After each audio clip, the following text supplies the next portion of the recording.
the Trump administration has ordered a halt to construction on the Revolution Wind offshore project near Rhode Island, citing national security concerns.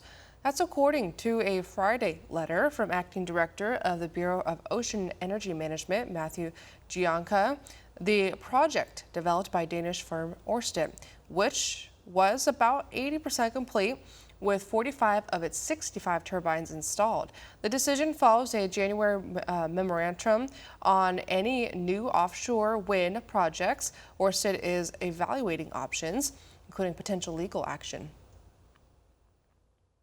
Would you be open to expanding the national concealed carry to apply to D.C. like it does in other states like Texas? Yeah. Well, they have it in some states and they feel strongly about it. As you know, I'm in favor of it. People have to protect themselves. I'm a Second Amendment person.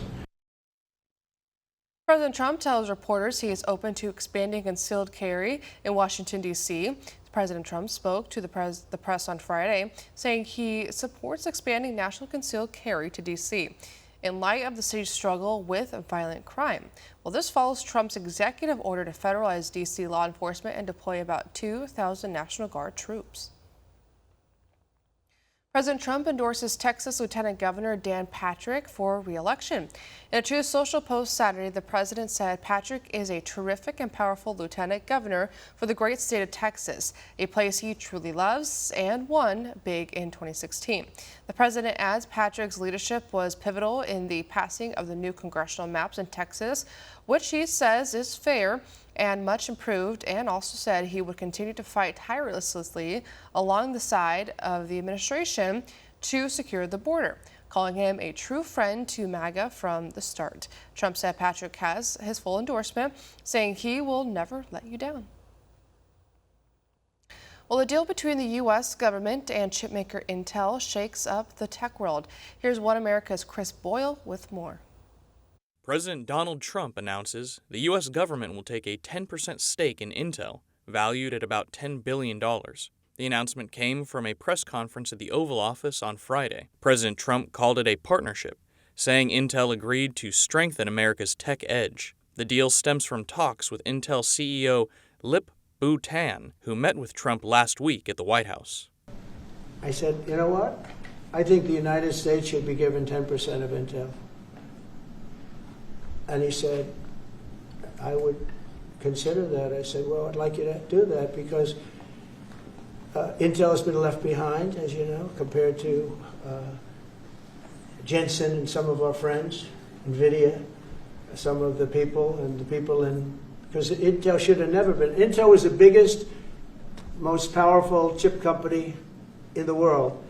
And I said, I think it would be good having the United States. Intel, once a chip-making giant, has struggled, missing the AI and smartphone booms, now worth just over $100 billion. The deal ties to the CHIPS Act, where Intel received $11 billion in grants.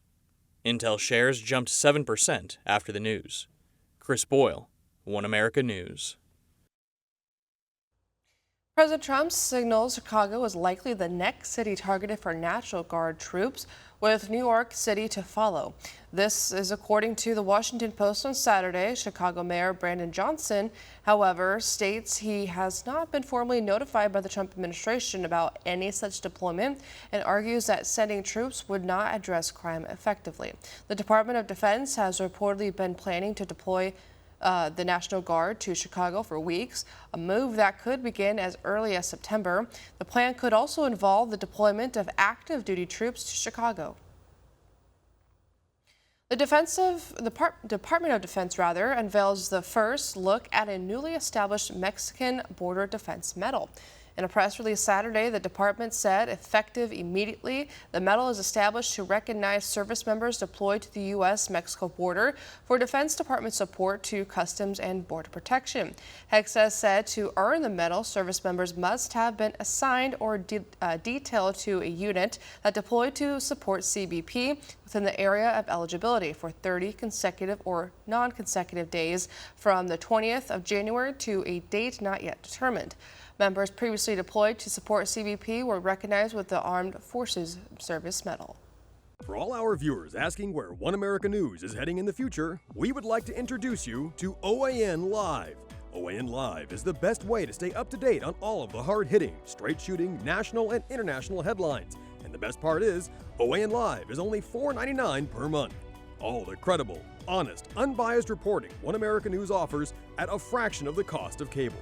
Just go to OANN.com to easily sign up for OAN Live and stay informed.